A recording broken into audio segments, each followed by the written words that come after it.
Assalamualaikum warahmatullahi wabarakatuh. Pada video kali ini saya akan menguraikan beberapa hal terkait dengan salah satu mata kuliah saya, yaitu Fikih Counseling yang diampu oleh Bu Tauam Ma'rufah.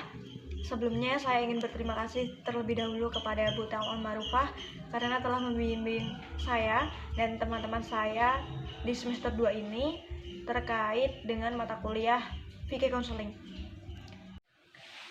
Fikih Counseling, dalam kehidupan sehari-hari, kita pasti sudah tidak asing lagi dengan yang namanya fikih.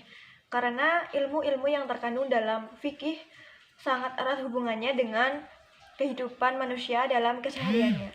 Ada banyak hal yang perlu kita pelajari dalam ilmu fikih. Apalagi jika ilmu fikih tersebut dikaitkan dengan dunia konseling. Pasti sudah seperti hal yang tidak bisa dipisahkan lagi dengan satu sama lain. Sebenarnya ada apa saja hal-hal yang perlu kita pelajari dalam fikih konseling, yaitu tentang toharoh, ada juga tentang sholat, baik yang berjamaah maupun yang munfarid. Kemudian ada bab tentang zakat, puasa, bahkan ada materi yang berkaitan dengan haji dan umrah. Itulah beberapa hal tentang fikih konseling. Tapi pada kesempatan kali ini saya hanya ingin menguraikan beberapa hal tentang puasa atau salah satu materi yang saya dapatkan dari fikih konseling. Puasa merupakan salah satu amalan yang dicintai oleh Allah Subhanahu wa taala, yang mana Allah menjanjikan keutamaan dan manfaat yang besar bagi yang melaksanakannya. Dari Abu Hurairah radhiyallahu anhu bersabda yang artinya bahwa Allah Subhanahu wa taala berfirman, "Setiap amal anak Adam adalah untuknya kecuali puasa, sesungguhnya ia untukku dan aku sendiri yang akan membalasnya." Puasa adalah perisai, maka apabila salah seorang dari kalian berpuasa, maka janganlah ia berkata-kata keji, dan janganlah berteriak-teriak, dan janganlah berperilaku dengan perilakunya orang-orang jahil. Apabila seseorang mencelanya atau menzoliminya, maka hendaknya ia mengatakan, "Sesungguhnya saya sedang puasa 2 kali. Demi yang diri Muhammad ada di tangannya. Sungguh bau mulut orang yang berpuasa lebih wangi di sisi Allah pada hari kiamat daripada wangi kasturi. Dan bagi orang yang berpuasa ada 2 kebahagiaan yang ia berbahagia dengan keduanya, yakni ketika ia berbuka, ia berbahagia dengan buka puasanya, dan ketika berjumpa dengan Robnya, ia berbahagia dengan puasanya." Hadis riwayat Bukhari, Muslim, dan yang lainnya. Puasa atau dalam bahasa Arab disebut saum atau siam, yang berarti menahan diri. Pada dasarnya bersifat universal atau umum. Saudariku, kita yang beragama lain, bahkan penganut aliran kepercayaan sekalipun melaksanakan puasa. Demikian kita pula bangsa-bangsa sebelumnya seperti bangsa Mesir kuno yang menyembah berhala, bangsa Yunani, dan bangsa Romawi juga melaksanakan puasa. Puasa Ramadan memiliki keutamaan yang berbeda dengan puasa-puasa lainnya, baik yang dilakukan non-muslim maupun muslim. Puasa Ramadan adalah puasa yang diperintahkan oleh Allah Subhanahu wa taala. Puasa ada bermacam-macam. Puasa ada yang puasa wajib dan puasa sunnah. Salah satu puasa wajib yaitu puasa Ramadan. Puasa yang dilaksanakan pada bulan Ramadan. Sebagaimana yang dinyatakan dalam firman Allah surat Al-Baqarah ayat 183 yang artinya, "Hai orang-orang yang beriman, diwajibkan atas kamu berpuasa sebagaimana diwajibkan atas orang-orang sebelum kamu agar kamu bertakwa." Untuk melaksanakan puasa Ramadan, banyak syarat dan ketentuan yang harus dipenuhi, termasuk pahala dan dosa bagi mereka yang melaksanakan dan meninggalkannya. Puasa Ramadan sebagaimana namanya hanya dilaksanakan pada bulan Ramadan dan tidak dilaksanakan pada bulan selain bulan Ramadan. Kecuali untuk mengqadha. Mengqadha biasanya dilakukan pada seseorang muslim yang terkena uzur, seperti misalnya wanita yang sedang haid. Kemudian untuk orang-orang yang musafir dan yang lain, puasa harus dimulai dengan niat pada malam sebelum puasa, dari sejak terbit fajar sampai terbenam matahari. Dilarang makan, minum, bersetubuh pada waktu puasa. Diwajibkan kepada yang beragama Islam, berakal, balik, suci, dan lain-lain. Bagi mereka yang melaksanakan puasa Ramadan, maka Allah akan memberikan pahala yang berlipat. Begitupun juga sebaliknya, bagi mereka yang meninggalkan puasa Ramadan karena suatu alasan yang dibenarkan, Allah Subhanahu wa taala tidak mampu melaksanakan puasa mereka, wajib membayar fidyah. Tersebut tertera pada surat Al-Baqarah ayat 184 sampai 185. Bagi mereka yang sengaja tidak melaksanakan puasa tanpa suatu alasan yang dibenarkan, maka akan mendapatkan dosa dari Allah Subhanahu wa taala. Bulan suci Ramadan adalah bulan yang penuh keberkahan, ampunan, dan rahmat serta kasih sayang dari Allah Subhanahu wa taala.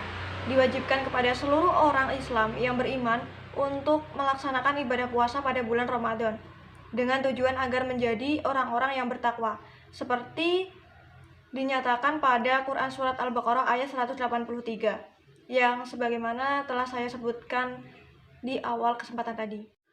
Amalan-amalan pada bulan Ramadan seperti ini yang bisa kita lakukan tidak lepas dari sholat. Salah satu sholat yang bisa kita lakukan ketika bulan Ramadan, amalan yang sangat besar pahalanya, yaitu sholat tahajud. Selain sholat tahajud adalah sholat tarawih, ada sholat hajat, ada sholat setelah dan sebelum sholat fardu, sholat duha, dan masih banyak lagi sholat-sholat yang bisa dilaksanakan untuk menambah pahala kita di bulan Ramadan. Hikmah menjalankan ibadah puasa memiliki banyak manfaat, baik untuk diri sendiri maupun orang-orang di sekitar kita. Hikmah menjalankan ibadah puasa berkaitan erat dengan amalan puasa yang kita jalani. Tidak terbatas hanya dengan menahan diri dari lapar dan dahaga, namun berkaitan pula dengan menjalankan amalan ibadah puasa Ramadan lainnya, seperti bersedekah, iktikaf di masjid, membaca Al-Quran, sholat tarawih, menghindarkan diri dari perbuatan yang haram, serta kegiatan lain dalam kehidupan ini. Dengan datangnya bulan Ramadan pada tahun ini, diharapkan bisa menjadi motivasi untuk seluruh umat muslim di seluruh dunia ini untuk tidak bermalas-malasan dan tetap istiqomah menjalankan kebaikan apapun itu, sehingga kita bisa disiplin untuk menjalankan setiap aktivitas yang akan kita jalankan, sehingga kita bisa selalu bersyukur dan mendapatkan ridho dari Allah Subhanahu wa taala. Selain itu, bulan penuh berkah ini bisa menjadi ajang bagi kita semua untuk senantiasa berintrospeksi diri atau muhasabah diri untuk perbaikan iman, hati, moral. Ada banyak sekali makna dan manfaat hikmah dalam menjalankan ibadah puasa. Yang pertama, dapat melatih diri untuk tetap bersyukur kepada Allah Subhanahu wa taala. Sebagaimana firman Allah Subhanahu wa taala pada surat Al-Baqarah ayat 186 yang artinya bahwa aku mengabulkan permohonan orang yang berdoa apabila ia memohon kepadaku. Maka hendaklah mereka itu memenuhi atau segala perintahku, dan hendaklah mereka beriman kepadaku, agar mereka selalu berada dalam kebenaran. Kemudian hikmah yang kedua adalah melatih disiplin terhadap waktu. Dalam menjalankan ibadah puasa Ramadan, kita harus patuh pada waktu sahur dan buka. Kita bangun untuk makan sahur dan diharapkan dapat meningkatkan motivasi bahwa kita bekerja dengan bangun lebih pagi agar mendapatkan rezeki yang halal. Kemudian hikmah yang ketiga adalah memberikan keseimbangan dalam kehidupan. Umat muslim dan muslimah pada hakikatnya adalah hamba Allah yang diperintahkan untuk beribadah. Namun demikian, ada kalanya karena kesibukan pekerjaan duniawi dan hawa nafsu terkadang melupakan kewajiban ibadah. Kemudian yang keempat, mempererat silaturahmi dan meningkatkan kepedulian kepada sesama. Pada bulan suci Ramadan ini, rasa persaudaraan sesama muslim harus ditingkatkan. Tampak sangat jelas ketika silaturahmi antar sesama semakin ditingkatkan, misalnya dengan memberikan takjil untuk berbuka puasa. Selain puasa Ramadan, ada juga puasa wajib lainnya, yaitu puasa qada dan puasa nazar. Puasa qada adalah puasa yang dilakukan untuk mengganti puasa wajib sebelumnya. Biasanya karena adanya uzur pada wanita yang haid, dan biasanya juga terjadi pada seseorang yang sedang perjalanan jauh atau musafir, dan karena hal-hal lain. Selain itu, ada juga puasa nazar. Adalah puasa nazar yang dilakukan karena nazar tertentu. Misalnya, ada seseorang yang berkata ingin puasa 2 hari atau mungkin 3 hari atau berapa hari mungkin, karena jika ia mendapatkan misalnya nilai 100, dan saat itu terjadi pula dia mendapat nilai 100, sehingga ia wajib berpuasa 2 hari atau 3 hari tadi yang telah disebutkan dia. Kemudian selain ada puasa wajib, ada juga puasa sunnah. Macam-macam puasa sunnah, yaitu ada puasa Senin Kamis, puasa 6 hari di bulan Syawal, puasa Dzulhijjah, puasa Ayaumil Bid, dan masih banyak lagi. Puasa Senin Kamis biasanya dilakukan pada hari Senin dan Kamis. Kemudian puasa 6 hari di bulan Syawal biasanya dilakukan di bulan Syawal setelah bulan Ramadan. 6 hari jumlahnya, tidak harus berturut-turut. Kemudian puasa sunnah lainnya dilakukan sesuai dengan ketentuan tertentu sesuai dengan syariat. Nilai puasa atau makna puasa, hikmahnya dalam dunia konseling atau psikologi. Manfaat puasa bagi kehidupan psikologi memegang peranan penting dalam kesehatan manusia. Dalam bulan puasa terjadi peningkatan komunikasi psikososial baik dengan Allah dan sesama manusia. Hubungan psikologis berupa komunikasi dengan Allah meningkat pesat karena puasa adalah bulan penuh berkah. Setiap doa dan ibadah akan berpahala berlipat ganda jika kita melakukannya dibandingkan dengan bulan lainnya.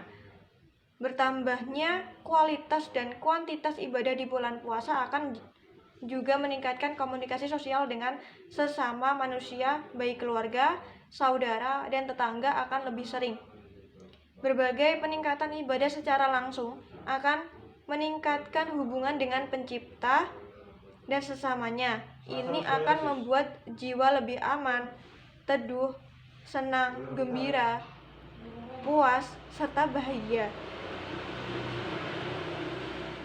Beberapa manfaat puasa secara kejiwaan adalah puasa membiasakan kesabaran, menguatkan kemauan, mengajari dan membantu bagaimana menguasai diri, serta mewujudkan dan membentuk ketakwaan yang kokoh dalam diri, yang ini merupakan hikmah puasa yang paling utama. Firman Allah Ta'ala yaitu pada Al-Baqarah ayat 183 yang artinya, hai orang-orang yang beriman, diwajibkan atas kamu berpuasa sebagaimana diwajibkan atas orang-orang sebelum kamu agar kamu bertakwa. Ketentuan-ketentuan Allah Subhanahu wa taala mengenai puasa Ramadan yang demikian sempurna mengisyaratkan kemuliaan dan pentingnya puasa bagi orang yang beriman, yaitu agar kita menjadi orang yang bertakwa. Dengan demikian, puasa Ramadan memiliki makna ketaatan makhluk pada penciptanya, karena dalam berbagai persyaratan yang ditentukan dengan ikhlas kita tetap melaksanakannya dan sekaligus menjadi media untuk meningkatkan kualitas diri, yaitu dengan saum dari perbuatan yang tidak baik tetapi memperbanyak perbuatan baik. Dari semua uraian di atas, maka dapat saya simpulkan bahwa ilmu fikih konseling sangat erat hubungannya dengan ibadah yang setiap muslim lakukan, mulai dari dasar, yaitu niat sampai pada akhir. Setiap ibadah yang kita lakukan mempunyai maksud, tujuan, dan hikmah masing-masing. Tentunya hal itu sudah diatur oleh Allah Subhanahu wa taala dalam kitabnya Al-Qur'an dan sunnah atau hadis. Apapun pendapat yang diputuskan oleh para ulama akan kembali dan diserahkan atau bertawakal kepada Allah. Semua ibadah dan apapun yang kita lakukan sudah ada aturan dan sanksi tersendiri bagi yang melanggar maupun melakukannya. Semoga apa yang saya uraikan di atas bisa bermanfaat untuk kita semua, dan semoga apapun yang kita lakukan selalu mendapatkan ridho dari Allah Subhanahu wa taala. Amin. Sekian yang dapat saya sampaikan. Mohon maaf bila ada salah-salah kata dalam berucap maupun bertindak. Terima kasih atas perhatiannya. Wassalamualaikum warahmatullahi wabarakatuh.